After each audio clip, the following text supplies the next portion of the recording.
Welcome to our channel. Today we how to authenticate with Goldman Sachs Apple Card security detailed guide step by step clearly. To authenticate with your Goldman Sachs Apple Card, start by opening the Wallet app on your iPhone. Locate and select your Apple Card from the list of cards displayed. Tap on the three dots icon in the top right corner of the screen. Select Card Information from the options available. You may be prompted to enter your Face ID or Touch ID for security verification. Once verified, you will see your card details. To enable two-factor authentication, go back to the main screen of the Wallet app. Tap on your Apple Card again and then select Settings. Find the Security section within the Settings menu. Toggle on the option for two-factor authentication if it is not already enabled.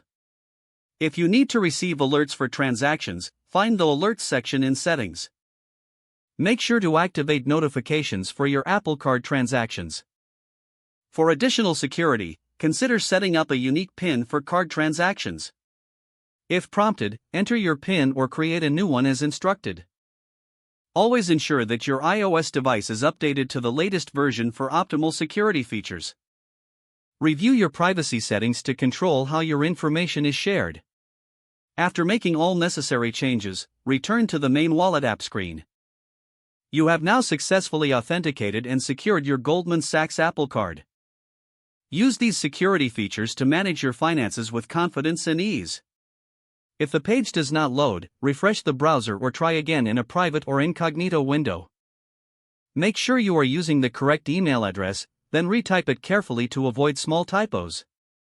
If your password is not accepted, use the reset option and create a new strong password you can remember.